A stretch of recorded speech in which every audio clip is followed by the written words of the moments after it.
오늘 마땅히 감사할 것입니다. 특별히 우리 시국과 또 홍천에서 우리가 온라인으로 함께 예배드린다라고 하는 것이 참 쉽지가 않습니다. 그런데도 매주 이렇게 예배로 하나님께 영광 돌려서 너무 감사합니다. 지금 예배하는 이 시간에 여러분이 있는 모든 현장에 하나님의 그리스도의 빛이 임하는 시간입니다. 그래서 모든 흑암이 결박되는 시간입니다. 여러분은 한 사람이 예배드리지만은 여러분 한 사람이 지역을 살리고 한 나라를 살리는 그 그리스도의 빛이 임하는 시간입니다. 그래서 그 언약 붙잡고 여러분 오늘도 오늘 하나님이 나에게 주시는 말씀의 언약으로 승리하시기 바랍니다. 오늘은 우리가 추수감사 예배로 하나님께 예배드립니다. 오늘 우리가 찬송으로 고백했던 것처럼 우리의 노력, 우리의 열심, 우리의 모든 수고가 아니라 하나님의 은혜로 지금까지 우리가 인도받고 있습니다. 하나님은 창세 전부터 우리를 택하셨다 그랬습니다. 오늘 저와 여러분을 구원하기로 이미 예정하신 것입니다. 그 많은 사람들 가운데서 내가 구원받았다. 이건 여러분이 이건 감사가 몇 배, 몇만 배, 몇천 배로 해도 이거는 표현이 안 되는 것입니다. 내가 구원받았다. 이건 이 땅에 있는 어떤 말로도 표현이 안 된다니까요. 한번 생각해 보세요. 우리가 잘난 것이 있습니까? 우리가 베드로처럼 열심히 있습니까? 바울처럼 학식이 있습니까? 배경이 있습니까? 그런데 아무 조건 없는데 하나님이 나를 택하셔서 구원받게 하시고 하나님의 자녀 삼아 주셨다. 이걸로 끝입니다. 그래서 오늘 여러분들이 온라인으로 예배는 드리지만은 하나님의 말씀을 지금 듣고 있는 이 시간에 최고의 성령 충만 누리시기를 바랍니다. 여러분에게는 아마도 말 못할 고민들도 있을 것입니다. 또 여러분에게는 어떠한 한계도 있을 것입니다. 이때 우리는 어떻게 해야 되겠습니까? 이때가 가장 중요합니다. 바울이 이 마게도냐로 가려고 하는데 길이 막혔을 때 제일 중요하다니까요. 인생의 전환점의 시간입니다. 대부분의 사람들은 이때 틀리게 생각합니다. 틀린 걸 붙잡는다니까요. 지금 내 생각이 옳다라고 선택하고 지금 내 생각이 옳다라고 판단하는 거예요.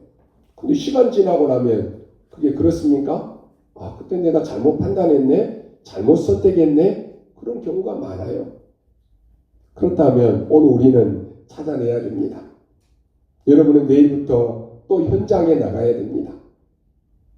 여기는 오늘 우리가 다민족들도 예배하고 있습니다.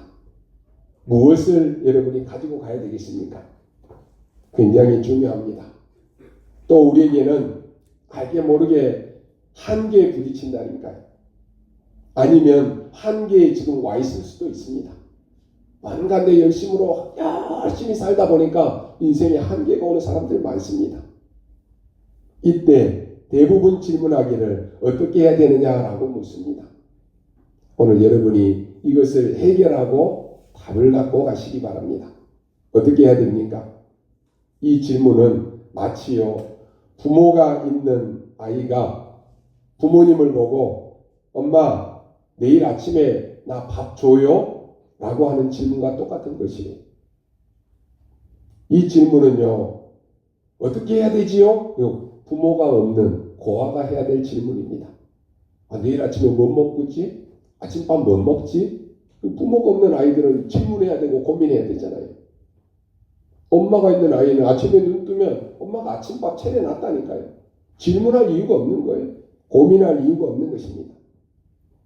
하나님 안 믿는 불신자들은 고민해야 돼요. 미래 걱정해야 됩니다. 늘 염려하고 살아야 돼요. 하나님은 자녀에게 뭐라고 말씀합니까? 아무것도 염려하지 말아라. 걱정하지 말아라. 두려워하지 말아라. 하나님 말씀이에요. 하나님 없는 사람은 해야 되는 거예요. 고아가 내일 아침에 어떻게 하지? 당연한 질문입니다. 앞으로 먹을 것이 없으면 어떻게 하지? 그건 당연한 고민입니다.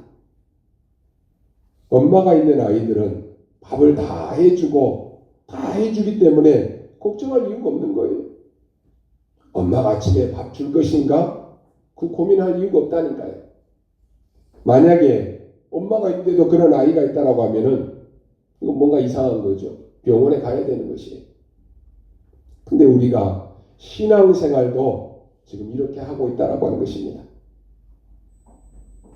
입으로는 주는 그리스도시요 살아계신 하나님의 아들이십니다. 엄청난 신앙 고백을 해놓고 무너진다니까요. 오늘 우리가 하나님의 자녀다라고 입으로는 떠들어 놓고는 고민하는 거예요. 내 염려 이거 어떻게 하지? 내 고민 이거 어떻게 하지? 수없이 질문한다니까요. 안 해도 돼야 될 질문입니다. 오늘 일단 질문 이 두 가지를 여러분이 하면서 말씀 봐야 되겠습니다. 성경에는 복음 가진 사람이 세계를 살렸습니다. 숫자는 적었는데도 숫자로 세계 살리는 거 아닙니다. 숫자가 적었는데도 이 사람들이 세계를 뒤집었다니까요. 숫자가 많아도 못하는데 초대교회는 0.1%의 사람들입니다. 그것도 어려운 상황입니다. 핍박 상황입니다. 예수 전하면 감옥에 가야 됩니다. 그래도 전하면 사형을 당합니다. 어떻게 하겠습니까? 근데 이 0.1%의 사람들이 세계를 살렸다니까요. 이건 우리가 막연하게 넘어갈 일이 아닙니다. 왜 그랬는지 질문해 보아야 됩니다. 또 하나의 질문은 뭡니까? 어째서 지금 네피림 운동을 하고 있는 3단체가 세계를 장악하고 있느냐라고 하는 것입니다. 이 질문은 꼭 해야 됩니다.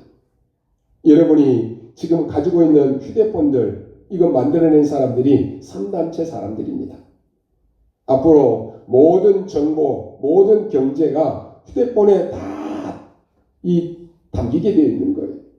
휴대폰 때문에요. 지금 모든 정보, 경제 다 털려버린다니까요. 인터넷에 모든 것을 모으자고 한 것이 뉴에이지 운동인데 빌 게이츠가 만든 것입니다. 여러분이 들고 있는 스마트폰에 모든 것을 다 담을 수 있다라고 말한 사람이 스티븐 잡스라니까요. 이 사람이 바로 프리메이슨 멤버입니다. 우리 지금 휴대폰 하나 잃어버리면 모든 정보 다 잃어버린다니까요. 앞으로 모든 정보, 모든 여러분의 경제가 휴대폰에 다 담깁니다. 그래서 어떻게 해야 되겠습니까? 많은 사람들이 다 성공해야 되겠다라고 하지만은 어떻게 해야지 성공하는지 방법을 모릅니다. 또 방법이 있는데도 잘 믿어지지 않습니다. 안 믿어지는 거예요.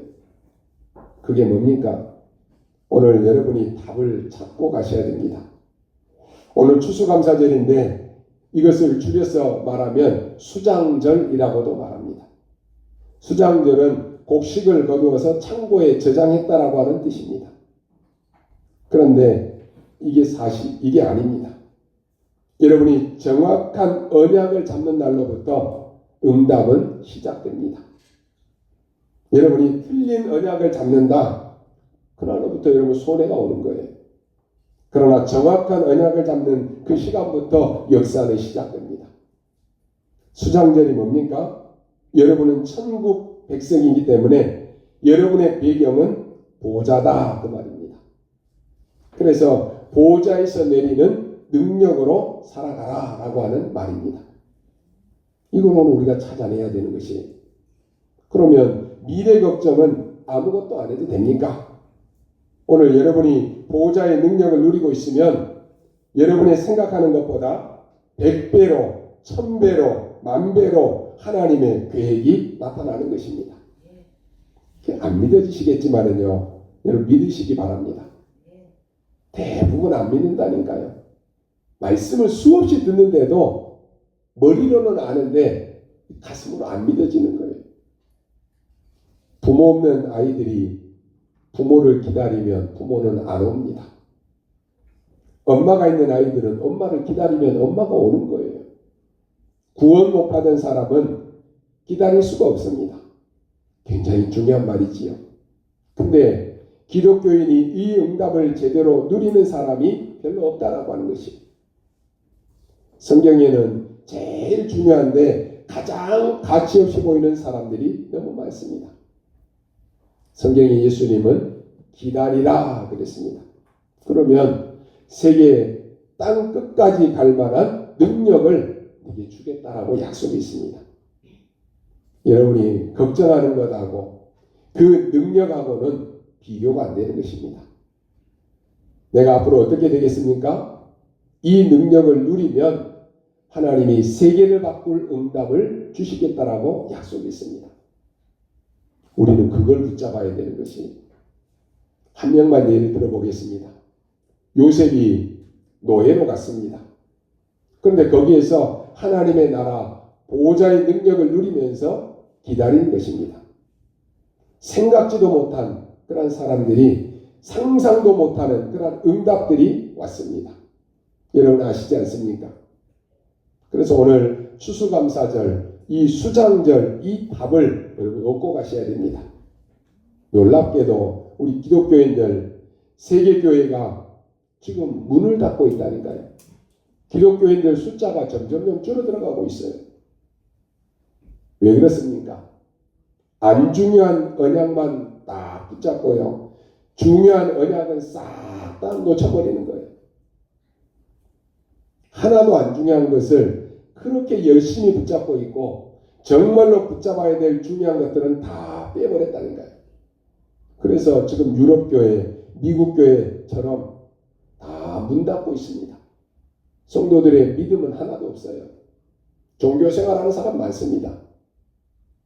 한국교회와 여러분의 집에는, 우리의 후대에게는 이런 일이 일어나서는 안 됩니다. 그런데 이미 이 일이 시작되었습니다. 사실 잘못된 추수감사절 많이 지킵니다. 곡식을 많이 거뒀다? 물론 나쁠 것 없습니다. 기분 나쁜 일은 아니지요. 그것을 이야기하는 것이 아닙니다. 그거 모든 종교들이 다 가지고 있고, 우상 숭배하는 사람들이 더 오히려 잘합니다. 곡식을 많이 거뒀다, 과일을 많이 거뒀다, 그 나쁜 일이 아니라 감사한 일이지요. 그런데 그걸 이야기하는 것이 아닙니다. 이스라엘은 새 절기를 지켰습니다. 장막을 만들었습니다. 그것도 아이들과 함께 했다니까요. 그런데 이것만 중요하게 봤지 그 내용은 다 놓쳐버린 것입니다. 새 절기 내용, 성막의 내용 다 놓쳐버리는 거예요. 여러분은 구원 못 받습니다. 그래서 그리스도의 피로 우리는 구원받은 것입니다. 이게 6월절입니다. 이스라엘 백성들이 400년 동안 노예 생활하면서 별의별 방법을 다 해봤는데 해방이 안 됩니다. 양의 피 바르는 날 이스라엘은 해방되어 나왔습니다. 그게 6월절입니다. 다른 방법으로 여러분 구원받을 길이 있습니까? 다른 방법으로 여러분이 하나님 만나는 길이 있느냐라고 하는 것이, 오직 그리스도 외에는 하나님 만나는 길이 없습니다. 그리스도 아니고는 구원받을 방법이 없다니까요. 확실히 해야 됩니다. 우리의 능력으로는 세계복음화 못합니다. 그래서 오순절의 성령의 능력으로 가능합니다. 이스라엘 백성들이 광야에 나왔는데 먹을 것도 없잖아요. 40년을 가야 되는데 신발도 헤어지잖아요. 하나님은 신발도 헤어지지 않고 옷도 헤어지지 않고 하늘의 만나와 메추라기를 내려서 이스라엘 백성들을 인도했다니까요. 하나님의 은혜지요. 지금 우리가 여기까지 온 것이 하나님의 은혜입니다. 우리의 생사화복은 하나님의 손에 달렸다니까요. 아무리 건강하다라고 자신해도 하나님이 불러가면 가야 되는 우리의 인생이에요.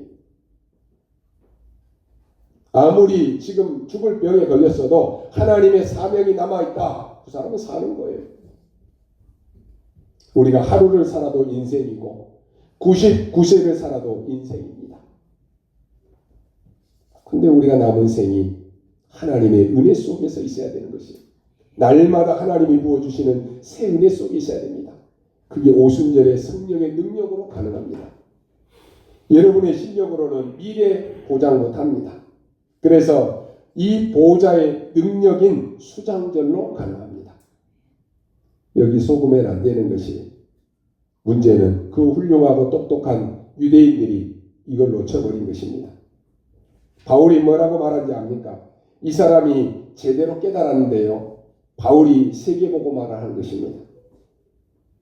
하나님은 이것 깨달은 바울에게 모든 것을 다 주었습니다. 이것을 깨닫고 기도하는 렘넌트에게, 여러분에게 하나님은 모든 것을 쏟아부으실 것입니다. 빛의 경제 누구에게 줘야 되겠습니까? 세계복음화의 언약 잡은 사람에게 줘야 되는 거예요. 아무리 여러분이 돈을 많이 벌어도 여러분의 목적이 틀리다, 그건 망하는 것이에요. 하나님은 바울에게 모든 것 쏟아부었다는 거예요. 이것을 깨닫고 기도하는 렘넌트에게 하나님 모든 것 쏟아붓습니다. 여러분이 앞으로 돈 벌어서 뭐 하려고 생각합니까? 아유, 잘 먹고 좋은 차 사고 좋은 집 사고 내가 행복하게 누려야 되겠다? 그걸로 끝이에요. 바울은요, 로마서 16장에 이명 가진 사람들이요, 전도자의 십준, 보호자, 동역자, 이 사람들은 하나님은요, 모든 경제를 그 사람들에게 쏟아부었다니까요. 바울이 고백을 들어보면 나는 다른 사람이 많은 것을 했다라고 하는데 나는 이룬 것도 없다 그랬습니다. 하나님이 주신 것, 그것을 이루려고 나는 쫓아가노라 라고 고백합니다. 사람들은 땅에 있는 것 가지고 자꾸 이야기하는데 나는 그것 가지고는 나를 못 살립니다. 세계도 못 살립니다. 그래서 바울은 위에서 부르신 부름의 상을 위하여 나는 달려가노라 라고 고백합니다. 바울이 제대로 본 것입니다. 바울은 로마 시민권을 가졌습니다. 모든 사람들이 부러워하고 모든 사람들이 갖고 싶어하는 것입니다. 대단하지요. 그런데 그것 가지고는 세계복음화 못합니다. 바울은 우리는 천국 시민권을 가지지 않았느냐 그랬습니다. 도저히 안 믿어질 것입니다. 아니, 돈 1000만원, 100만원이 났지 무슨 세계복음화가 났습니까? 그럴 수 있습니다. 아니, 지금 당장 나에게 1000만원, 1억 있는 것이 중요하지 무슨 세계복음화가 더 중요합니까? 그렇게 생각할 것입니다. 그래서 죽는 것입니다. 그래서 망하는 것이에요. 아니, 어떻게 나는 집 한 채도 없는데 보호자가 무슨 말입니까? 안 깨달아질 거예요. 그래서 죽는 것입니다. 만물을 복종케 하는 그 이름을 내가 믿는다라고 고백했습니다. 여러분, 언약 잡고 기다리시기 바랍니다. 이 축복을 여러분이 누리셔야 됩니다. 그래서 오늘 여러분은 이 보호자의 축복의 시작입니다. 오늘 첫 번째로 13절에 보니까 주께서 사랑하시는 형제들아, 우리가 항상 너희에게 관하여 마땅히 하나님께 감사할 것은 하나님이 처음부터 너희를 택하사 성령의 거룩하게 하심과 진리를 믿음으로 구원을 받게 하심이니 라고 말씀이 있습니다. 보호자의 능력이 어디서 시작됩니까? 창세기 1장 27절에 여러분에게 있는 생명 속에 그 보호자의 능력이 시작되는 것입니다. 처음부터 하나님은 나를, 여러분을 구원해야 되겠다라고 말씀했습니다. 창세기 2장 7절에 보니까 하나님이 생명을 불어넣었는데 그 속에 하나님의 나라, 보호자 누리는 것이 임하는 것입니다. 문제는 이걸 빼앗겨버리고 이걸 놓쳐버린 것입니다. 창세기 2장 18절에 여러분의 현실과 삶 속에 하나님이 보호자의 능력으로 임하겠다라고 약속하셨고 처음부터 주신 것입니다. 근데 이걸 사단 마귀에게 속아서 빼앗겨버렸다니까요. 이제는 회복해야 됩니다. 그래서 우리 힘으로 안 되니까 하나님이 그리스도를 보내시겠다라고 약속하셨습니다. 오늘 여러분이 기도하면서 하나님의 세계복음할 응답이 여러분에게 오게 되어 있습니다. 그걸 믿고 가져가시기 바랍니다. 그냥 낙심하지 말고 오늘부터 기도 시작하십시오. 여러분의 영혼, 여러분의 생명 속에 이 보호자의 능력이 시작되는 그 축복이 있게 되시기를 바랍니다. 두 번째로 보호자의 시작은 내 생명 안에 있지만은 보호자의 능력은 오늘 14절에 나왔습니다. 이를 위하여 우리의 복음으로 너희를 부르사 우리 주 예수 그리스도의 영광을 얻게 하려 하심이니라 그랬습니다. 수장절, 이 추수감사절의 진짜 의미가 뭡니까? 보좌의 능력으로 이제는 모든 것을 하나님이 살려내겠다라고 하는 것입니다. 나도, 여러분의 가정 가문도, 지역도, 현장도, 우리 교회도 하나님이 살려내겠다라고 하는 것입니다. 예수님이 직접 설명했습니다. 예수님이 설명한 보좌의 망대를 내 속에 넣고 여러분 기도하시기 바랍니다. 이 보좌의 여정을 잡고 기도 시작해야 됩니다. 그리고 오늘부터 우리는 이정표를 따라가는 것입니다. 곳곳에 이걸 세우는 거예요. 망대를. 여러분 속에 수장절인 보좌의 능력을 여러분 안에 임하도록 기도하십시오. 그리고 미래 걱정하지 말고 이 축복이, 보좌의 능력이 하나님이 여러분의 미래와 후대에 있도록 기도하시기 바랍니다. 그러면 틀림없이 응답 옵니다. 더 중요한 것은 세 번째입니다. 여러분이 보좌의 능력이 뭔가를 알고 진짜 감사하면서 기도하면 지속됩니다. 13절 처음부터 너희를 선택했다 그랬습니다. 그리고 성령으로 너희를 거룩하게 만들었다라고 말씀했습니다. 이미 답을 다 줬습니다. 다른 것으로는 우리를 살릴 수 없습니다. 다른 것으로는 여러분 가문의 재앙을 해결할 수 없습니다. 다른 것으로는 지옥 배경을 해결할 수 없다니까요. 그래서 성령으로 너희를 거룩하게 했다라고 말씀합니다. 14절에 그리스도의 영광을 얻게 하기 위함이다 하는 것입니다. 16절에서는 영원한 위로와 좋은 소망을 너희에게 주겠다라고 약속했습니다. 이걸 오늘 여러분이 붙잡고 기도하시기 바랍니다. 여러분 오늘 추수감사절 우리가 바로 이해해야 됩니다. 곡식인데 곡식이 아닙니다. 과일인데 과일이 아닙니다. 그런 것을 가지고 여러분을 미혹하는 그런 하나님이 아니십니다. 보호자의 능력으로 그랬습니다. 여러분이 창고에 곡식을 쌓아놓듯이 보호자로 여러분을 보호하시고 여러분을 인도하시겠다라고 하는 약속입니다. 하나님은 여러분이 가는 모든 현장에 여러분을 지키십니다. 여러분을 보호하십니다. 여러분에게 은혜를 주십니다. 이걸 믿으셔야 돼요. 이건 예수님이 처음부터 약속입니다. 기도 어떻게 합니까? 그렇게 질문합니다. 예수님은 어떻게 기도하라고 했지요? 하나님의 나라 임하옵시며 라고 기도하라고 그랬습니다. 그걸로 끝입니다. 지금 여러분의 있는 현장에 하나님의 나라 임하면 사단의 나라, 사단의 요새, 사단의 망대는 다 무너지는 것입니다. 전도 어떻게 합니까? 하나님의 나라 임했다라고 전해라 그랬습니다. 마태복음 7장 10절에서는 아니 우리 집안을 그러면 어떻게 살립니까? 사단이 결박되고 성령이 임하면 하나님의 나라 임하였느니라 그랬습니다. 예수님의 말씀입니다. 기도를 가르치는 마지막에 너희는 이것저것 걱정해서 기도하지 말고 너희는 먼저 그의 나라와 그의 의를 구하라 그랬습니다. 이 약속을 40일 동안 제자들에게 마지막 설명했다니까요. 그리고 아무것도 염려하지 말아라 그랬습니다. 그리고는 기다리라 그랬습니다. 하나님의 나라 일을 설명하면서 이걸 누리고 있으면서 기다리라 그랬다니까요. 왜 자꾸 실패합니까? 너무 성급해서 그래요. 너무 서둘러서 실패하는 것입니다. 하나님의 나라 임할 때까지 기다리라라고 하는 것입니다. 구원받은 여러분은 이것을 누리고 있으면 여러분이 생각하는 것보다 여러분이 상상하는 것보다 하나님의 계획을 훨씬 더 크고 높다라고 하는 것을 보여주십니다. 우리의 지혜가 큽니까? 하나님의 지혜가 큽니까?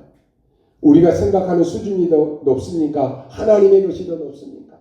이건 비교할 수가 없는 거예요. 그래서 하나님이 계획을 우리에게 보여주시면 그거 따라가면 되는 것입니다. 그게 전도자의 여정입니다. 오늘 이 언약을 딱 잡고요.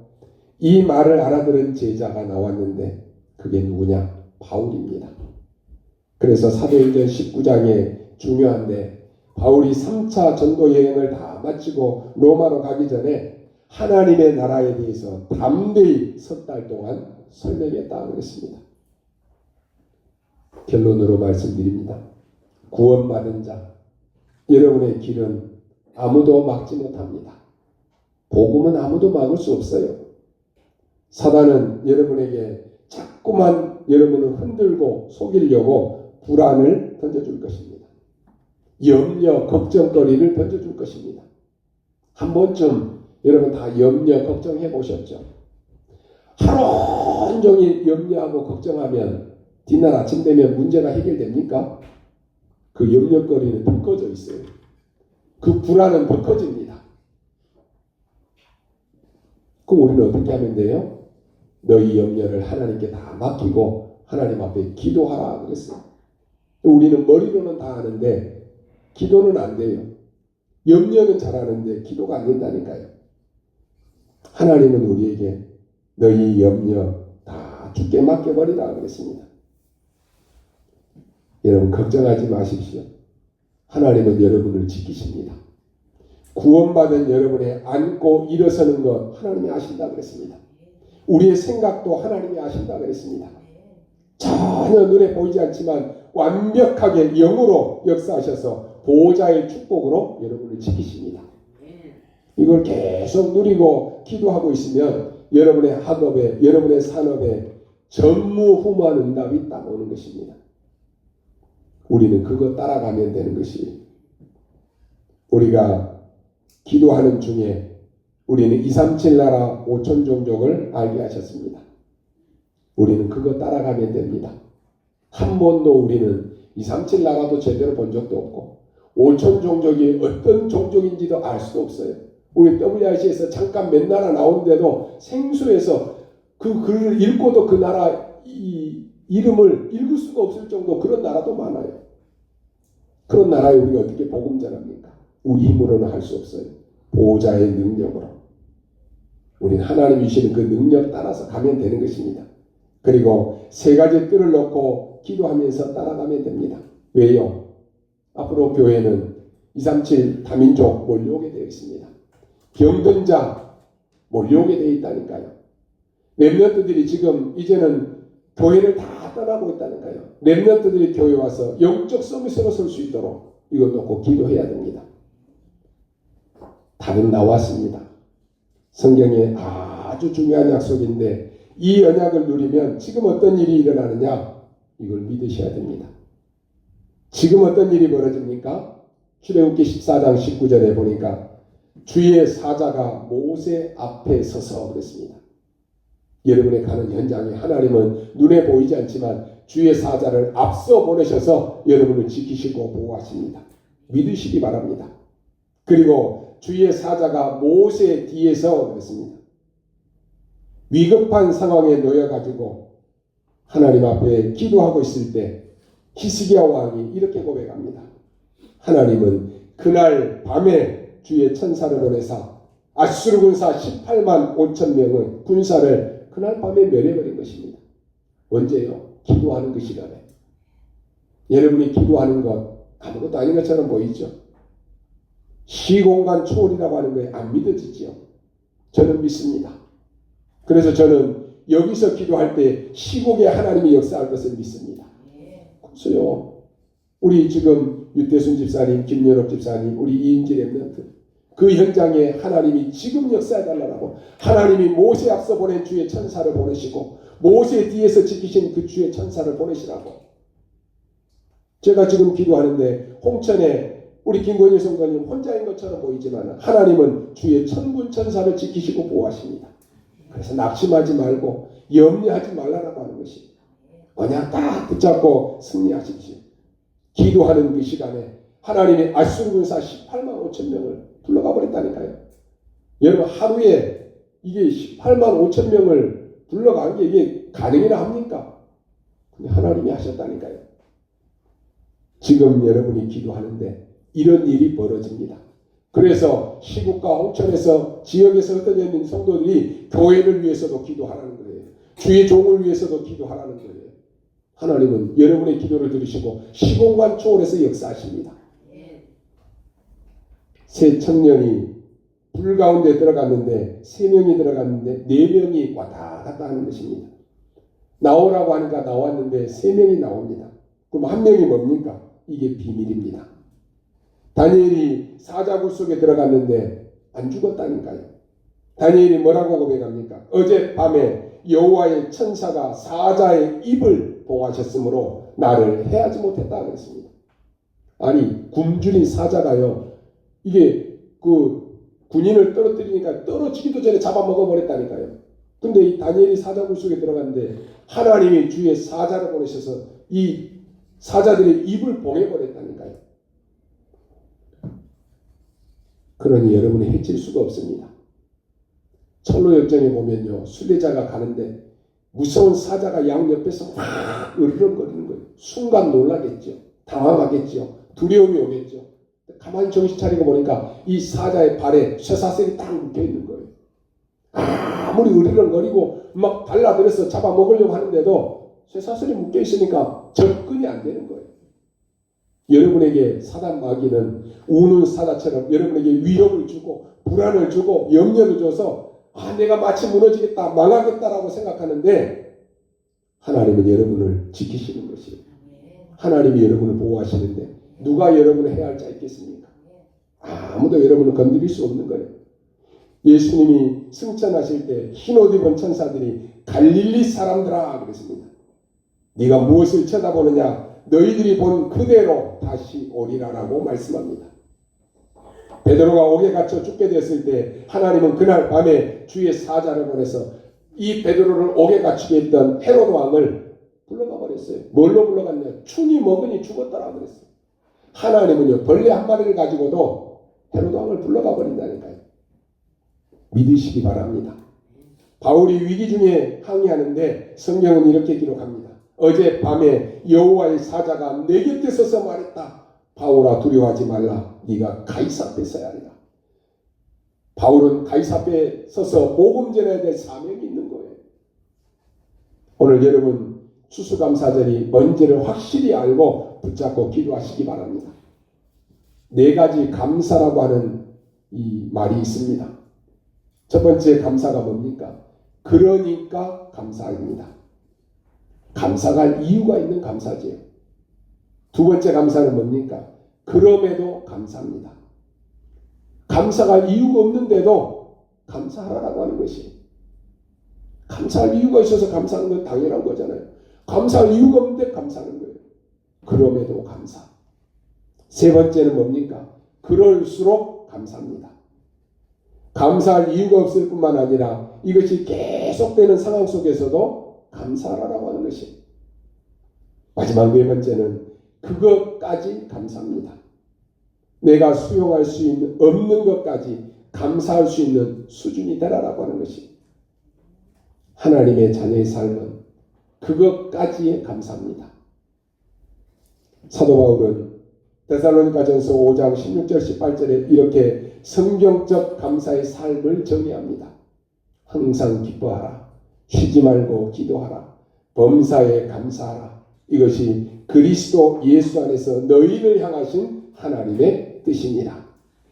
사랑하는 성도 여러분, 상황, 환경에 따라서 감사하는 것이 아니라 우리는 1년 365일 마땅히 감사가 삶이 되는 그러한 삶을 사시기를 바랍니다. 오늘 하루 종일 기도하는 중에 하나님의 나라가 이루어지게 하시고 치유되는 역사가 있게 되기를 주님의 이름으로 축원합니다. 기도하겠습니다. 하나님 감사합니다. 오늘 우리에게 염려하지 아니해도 되는 배경으로 역사하심을 감사합니다.